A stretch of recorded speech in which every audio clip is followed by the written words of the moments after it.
Class views के साथ मोहम्मद अज़हर सिद्दीक़ हाज़िर खिदमत है। लाहौर से दूर, चाइना के बॉर्डर के बहुत करीब सुस्त में इस वक्त मौजूद हूँ मैं। मेरे साथ इस वक्त कामरान करीम साहब हैं। मैं अभी बाकी बातें मैं अभी बताता हूँ आपको। थोड़ा सा ये साथ बता दें, ये ज़रा दिखाएं साथ। ये एक टनल है, कोई 8 किलोमीटर बताया ना आपने जी? 8 किलोमीटर की टनल है। और ये वो आप सामने देख रहे हैं गार की तर्ज पे, ये 8 किलोमीटर की टनल जो है ये हाथ से बनाई हुई है, यानी इसमें कोई मशीन इस्तेमाल नहीं हुई। ये तकरीबन कोई इस वक्त अगर आप यहाँ देखें 60 के करीब लोग हैं। दही तंजीम हुसैनाबाद सुस्त 3 नवंबर 1983 से 25 मार्च 1985, 83 से 85 आप अंदाज़ा लगा लें। इन अफराद ने काम किया, कई मरहूम हैं इसमें, बहुत ज़्यादा लोग, बड़ा काम है। और ये पानी सारा अगर आप देखें यहाँ से आकर, ये इधर से यहाँ की आबादी को ये पानी सप्लाई हो रहा है। इधर से, इधर देखें, इधर से जा रहा है पानी, ये सामने से जा रहा है पानी, ये आप देख रहे होंगे। और साथ आप देखेंगे, आप साथ साथ दिखाते जाएँ, ये दिखाएं हम आपको साथ साथ। ये ज़रा ग्रीनरी दिखाते हैं आपको, यानी ये पथरीला इलाका है। 2.5 से 3 फुट बर्फ़ पड़ती है यहाँ, 2.5 से 3 फुट बर्फ़। और नवंबर, दिसंबर, जनवरी तक दिसंबर, जनवरी, फरवरी तक बर्फ़ रहती है। मार्च में हालात नॉर्मल हो जाते हैं यहाँ पर।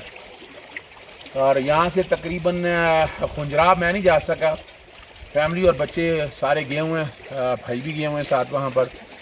1.5 घंटे का सफ़र है। सेकंड चेक पोस्ट से मैं आ गया वापस, ज़रा नॉट फीलिंग वेल।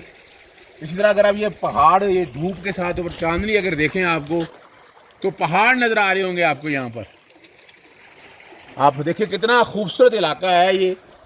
तो सिर्फ यहाँ बताने का आपका मकसद ये है, ये काविश जो है कि अगर आप सिर्फ ये टनल देखें, तो कितनी मेहनत से ये टनल बनाई है। हमारे साथ मौजूद हैं कामरान करीम साहब।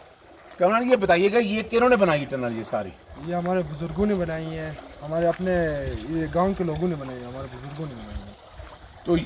तो कौन थे आपके दादा भी बता रहे थे आप? जी, ये मेरे दादा भी है, उसका नाम अरफत नज़र है, उसने भी काम किया। और इधर के बहुत से बुज़ुर्गों ने काम किया, 60 बंदे हैं।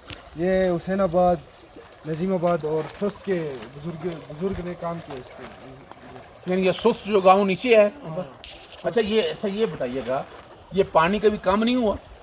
कम होता है सर्दियों में, सर्दियों में बंद होता है पानी, सर्दियों में बर्फ़ जमता है, बर्फ़ जम जाती है, पानी नहीं आता। नहीं आता। तो लोग फिर पानी कैसे इस्तेमाल करते हैं? वो फिर दरिया से लेके आते हैं। अच्छा, ये मैं अब देख रहा था बैठ के, ये यकीनन दरियाए सिंध की इब्तिदा है, लेकिन ये दरिया कौन कौन से है? खुंजराब तो मुझे समझ आ रही, दूसरा समझ नहीं आया दरिया कौन सा है? खुंजराब और छपुरसन नाला, छपुरसन एक गांव है अंदर, उधर से आता है पानी, जिधर अफगानिस्तान का बॉर्डर लगता है, छपुरसन गांव में। और जो खुंजराब है, ये खुंजराब से निकल के आता है? हाँ, ये खुंजराब से, चाइना के और पहाड़ों से होके आते हैं पानी। अच्छा, ये सारा, यानी इतना टाइम ये लगता है। हाँ। और ये वाला पानी भी ये इस्तेमाल होकर ये भी वापस वहीं ड्रॉप हो जाता है? हाँ, वही दरिया के साथ, उसी दरिया के अंदर आ जाता है। तो यहाँ कितने का आबादी है, कितने लोगों को पानी इस्तेमाल होता है? यहाँ पर 70 घराने हैं, 70 से 100 के करीब घराने। ये साथ साथ ये दोबारा कोशिश करें, दोबारा साथ साथ दिखाएं ताकि पता लगे कि आप वो देखिए। अगर गार सी आपको नज़र आ रही होगी, आपको अंदर थोड़ा सा आगे अगर जाकर तो खुद ही देखो, मेरी जाने की बजाय जरा गार दिखाते हुए 2 मिनट के लिए गार दिखाते हुए ये वापस आएंगे। उस वक्त तक मेरी आवाज़ शायद आपको ना आए।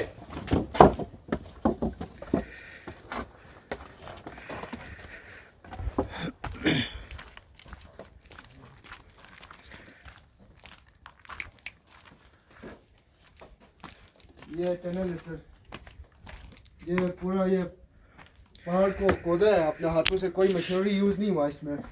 आ जाए ना, इसमें कोई मशीनरी यूज़ नहीं हुआ, अपने हाथ। मैं माजरत के साथ मैं ज़रा खुद नहीं अंदर जा सका, गर्मी ज़्यादा थी।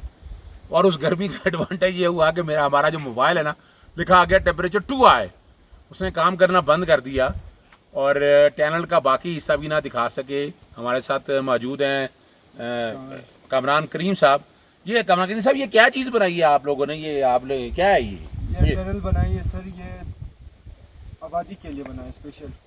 तो ये जो सब्जा देख रहे हैं इस टनल की वजह से देख रहे जी, जी, हैं, ये वरना तो आपको- पथरीले ये दिखाए ना, ये इस तरफ दिखाए ना पहाड़ देखें आप जरा, पथरीले पहाड़, वो पत्थर ही पत्थर, और उस तरफ दिखाएं वो जो तकरीबन 9,000 से ऊपर की जो आपको बुलंदियां नजर आएंगी, वह ग्लेशियर नजर आ रहे हैं आपको पहाड़, और इधर भी पहाड़ अगर आप देखते जाएं, ये सरसब्ज शादाब जो इलाका है, इन लोगों की कुर्बानियाँ हैं, हमें इसको तारीफ़ करनी चाहिए। मैं आज की वीलॉग का मकसद ज़्यादा वक्त मैंने आपको इस टनल के बारे में ले गया कि इन लोगों की तारीफ़ करनी है, इन लोगों ने मेहनत की है, ये टनल के छोटा काम नहीं है। अब 8 किलोमीटर और इस इलाके सारे को पानी दे के सरजब शादाब बना दिया। मुझे बताया गया जनरल रिटायर्ड परवेज़ मुशर्रफ साहब तशरीफ़ लाए, और सदाबहार नाहल नवाज शरीफ जिसके बारे में थोड़ी देर बाद में बात मैं करूँगा, वो भी यहाँ तशरीफ़ लाए। फिर प्रिंस करीम आगा खान कई दफ़ा यहाँ पर तशरीफ़ लाए हैं, और ये अप्रिसिएशन इस बात की है कि ये एक बहुत बड़ी काविश है इन लोगों को। वैसे तो हंजा के इलाके में जो एक मैंने देखा कि यहाँ पढ़ाई निज़ाम बहुत है, तकरीबन पढ़े लिखे लोग मैंने यहाँ देखे हैं, और ये इस तरह का निज़ाम पूरी दुनिया में, पाकिस्तान में भी आना चाहिए। माज़रत के साथ पाकिस्तान से मुराद है, कई इलाकों में हमारे यहाँ ऐसा निज़ाम नहीं है। आज एप्रिसिएशन है इसकी, ख़ास तौर पर थोड़ा सा आगे जाकर ना जरा ये दिखाएं, ये पानी यहाँ पर जा रहा है नीचे से, आप देखते जाएंगे साथ साथ कि इस तरह पानी आगे जा रहा है। ये थोड़ा सा इस तरफ जाएं, वो आगे दिखाएं, बड़ा पानी ज़रा वो दिखाएं, ज़रा आगे ये दिखाएं, ये देखें आपने देखा ये पानी सारा, आपने महसूस किया होगा कि पानी, ये टनल से पानी किस तरह जा रहा है। और ये छोटी काविश नहीं है, बहुत बड़ी काविश है। ऐनक बदली है मैंने ज़रा, क्योंकि बातें ज़रा सख्त करनी है। मुख्तलिफ TV चैनल्स पे मुख्तलिफ जगह बातें हो रही हैं कि नवाज शरीफ को साजिश के तहत, खुदारा don't make fun of this nation. PMLN के तो अपना जो लोग हैं वो शायद अंधे हैं या समझना नहीं चाहते। भाई इनकम टैक्स से पढ़ी लिखी बातें करें। एक आदमी जिसकी इनका आमदनी कोई नहीं है, खरबों रुपये का मालिक है, वो सासे कहाँ से बनाए हैं, कहाँ से लोग, कौन सा कारोबार है। अगर 1998 की मैंने इनकी चौधरी शरीफ साहब की रिटर्न देखे तो 9,18,000 को 500 कुछ रुपयों की तो टोटल है वर्थ, इनकी टोटल 5 करोड़ से ज़ायद गालबन है नहीं। तो उसमें अरबों रुपये की जायदादें खरीद लेना। हुदैबिया केस याद होना चाहिए आपको। उस तरह छोड़ के अभी मनी लॉन्ड्रिंग तो समझ आ गई ना हम लोगों को कि मनी लॉन्ड्रिंग है क्या, कि पैसा यहाँ से वाइट ब्लैक पैसा इकट्ठा किया, यहाँ से टैक्स दिया नहीं। अगर टैक्स दिया होगा तब की बात है ना, टैक्स में भी बताना पड़ेगा आपको। गाड़ियों का कारोबार किया है, या शुगर मिलें चलाई हैं, या टेक्सटाइल मिलें चलाई हैं आप, या इतफाक फाउंड्री चलाई है आपको, भाई वहाँ से तो आमदन कोई हुई नहीं है। ये आमदन कहाँ से पैदा हुई है वो आपने देख लिया कि वो CFO जो हैं अपना चॉइस शुगर मिल के हवाले से, और उन्होंने बता दिया कि पैसा कैसे इकट्ठा होता था वहाँ, कैसे बाहर जाता था, और हुंडी के ज़रिए ये एंटी मनी लॉन्ड्रिंग के ज़रिए पैसा दिए। इसे हम कहते हैं एसेट बियॉन्ड मीन, या करप्शन या करप्ट प्रैक्टिसेस के कॉन्टेक्स्ट में। कहा गया कि है कोई नहीं, सिर्फ बातें नहीं मानी। भाई बातें मानने की बातें तो बाद में हैं। आपके पास अदालती निज़ाम हमारा बड़ा क्लियर है। आपसे पूछा गया, पहले पनामा केस चला गया, फिर इम्प्लीमेंटेशन फिर GID के पास गया, इम्प्लीमेंटेशन बेंच के पास आया। किसी जगह भी वो ज़राए बता नहीं सके कि मेरे ये ज़राए हैं, जैसे सेंट्रल लंदन जाने का, पूरे पाकिस्तान में जदादे कोई नहीं है, ये हैं वो ज़राए कौन से हैं, खच्चरों पे घोड़ों पे लाद कर वो ज़राए हैं, वो ज़राए हैं, जो कतरी खत हैं वो ज़राए हैं। तो ये ज़हन में निकाल दीजिएगा। पनामा केस में एक चीज़ सामने आई, उसमें ज़रा क्लैरिटी के साथ बता दूँ आपको कि जो मिस डिक्लेरेशन है ना, आर्टिकल 62 पढ़ ले मान जी किसी ने, ऑनेस्ट अमीन एंड शगेशियस। मैं कहता हूँ ये गाड़ी खड़ी है, मैं कहता हूँ ये गाड़ी मेरे पास है, चला मैं रहा हूँ, मैं ना को मैं मालिक नहीं हूँ, तो ये गाड़ी कहाँ से आ गई? रेंट पे ली है, किसी ने तोहफे पे दिया, तभी डिक्लेयर कर, आप आपके मालिक है ना, आप चला रहे हैं इसको, नाम ट्रांसफ़र नहीं कराई, जितादियाँ आपके नाम थी, आपके बेटे ने तनख्वाहें लेते रहे, शो किया आपने, या कामों पे शो किया, यानी ये तो मजाक बनाया, या प्रॉपर्टी डीलिंग करते हैं या कामों पे करते हैं, वो डिक्लेयर नहीं किया। जब आप डिक्लेयर नहीं करेंगे तो मिस डिक्लेरेशन है ना, तो इसमें एक केस नवाज शरीफ नहीं है, बड़े केसेस बड़े पड़े हैं आर्टिकल 62 और 63 के ऊपर, तो इसलिए डिस्क्वालीफाई है। दूसरा ये था कि ज़्यादा जब सारी बनाई, पैसा कहाँ से आया, तो ये तो फिर करप्शन एंड करप्ट प्रैक्टिस का केस था। तो पब्लिक ऑफिस होल्डर हैं, जब ऑफिस होल्डर हैं तो आपको डिक्लेयर करना है, आपको बताना है। आप नहीं बताएंगे तो फिर क्या है, law has to take its own course. Section 9 जिसको नैब ऑर्डिनेंस, जिसको कोशिश कर रहे हैं 32 पेंचर 34 पेंचर लगाने के लिए कि नैब ऑर्डिनेंस ख़त्म कर दें, उसी में पूछा गया, ज़राए पूछे गए, सोर्सेज ऑफ इनकम पूछे गए, मनी ट्रेल पूछा गया, वो नहीं था। तो आप भाई, आप सीधी सी बात है डिस्क्वालीफाई हुए। डिस्क्वालीफाई तो मैंने उस मिस डिक्लेरेशन पे हुए।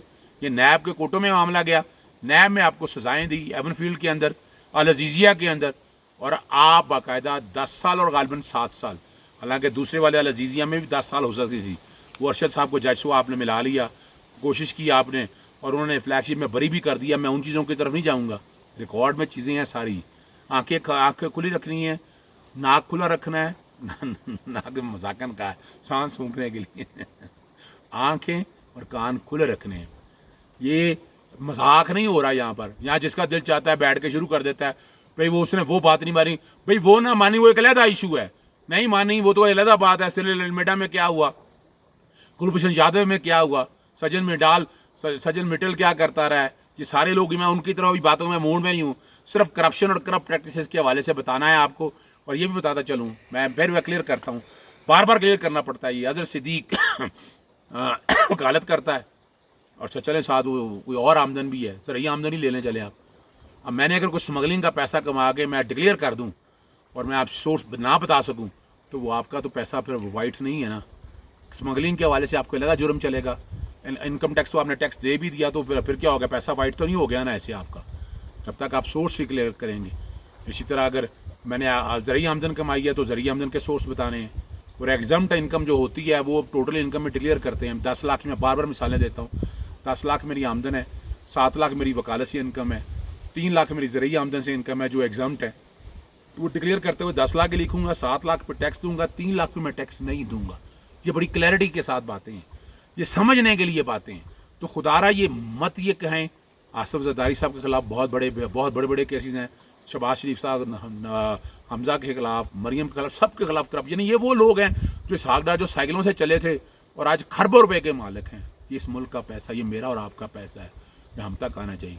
इजाज़त दीजिएगा, अस्सलाम वालेकुम।